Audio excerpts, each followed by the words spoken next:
Okay, so my friend was asking my take on the Hakimi issue.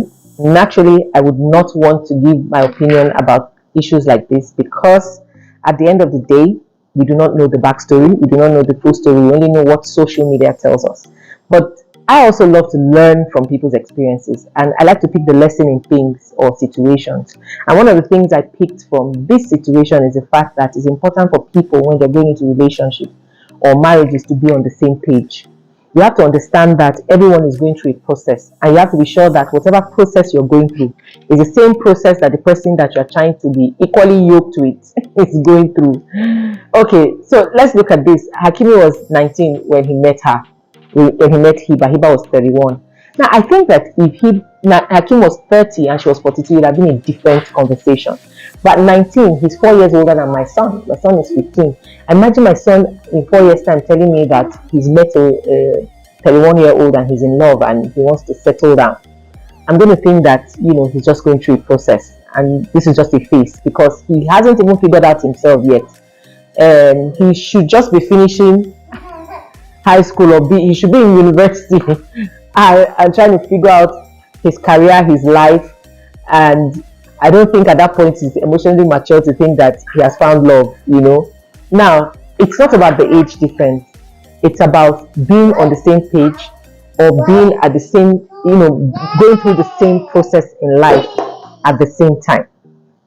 So we see that Hiba is 31, she's ready to settle down, have children, go into a committed relationship. But this guy is 19. He probably, wants to know what the new Assassin's Creed Valhalla game is, or the next Red Redemption game. He wants to sit down and play FIFA with his friends. He wants to travel to Ibiza and party. He wants to go on a boat cruise. He wants to just explore life, wear the latest Gucci designer or something. Do you understand? He's not trying to be somebody's dad right now, but he is somebody. Two people's. He has two kids. That he's a father and a husband.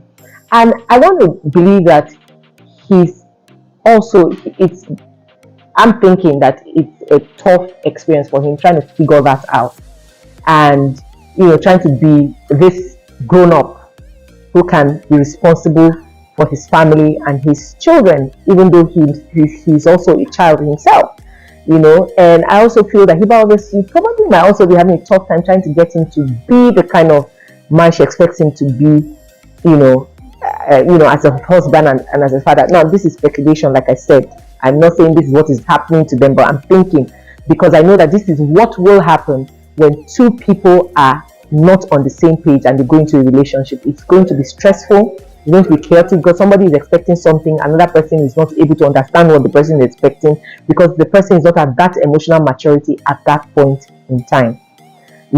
So it's important to know that you have to be on the same page with someone when you're going to a relationship. And given the fact that we women, we even mature faster than men.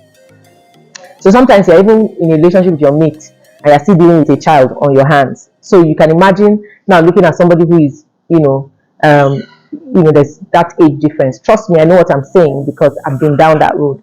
Now, we talk about his mom managing his finances, and everybody feels that he planned this all out. I don't believe it was all planned out because, come on, most athletes have their parents managing their finances and their brand.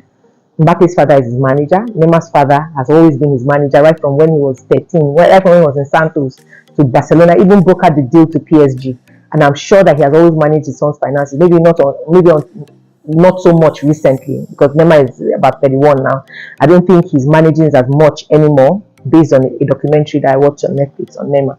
And then we have artists, even our own Nigerian artists. Burna Boy's mom manages him.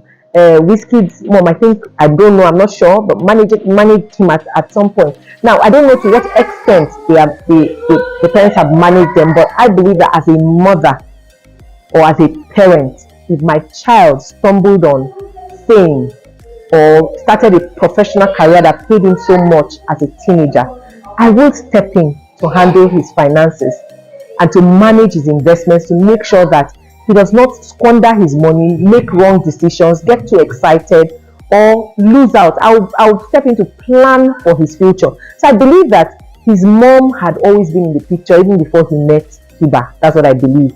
And she has been in the picture from an innocent space of, my son is now a professional athlete.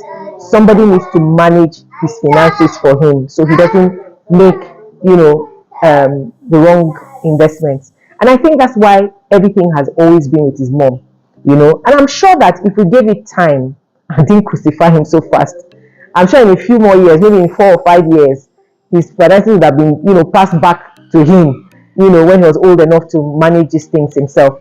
So, in any case, two things I've said now. One, as parents, we always are there to protect and help our children and support our children. So, I mean, if you're a parent who finds yourself in a situation where your child stumbles on fame, money, or some blow up in life at an early age, I'm sure the smart thing to do is to be able to manage your child's finances.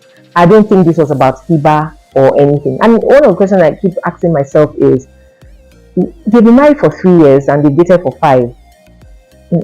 At what point, wasn't there any point where they had a financial conversation? Because I mean, how do you go into marriage without discussing the most important things in marriage? Where we live, how many kids we have, what our finances are, like how do we manage them, what investments are we making together, what are our joint investments and all that, because both of them make good money, So it's shocking to me that in 3 years of marriage, you have never really questioned, how your husband's finances are. You understand?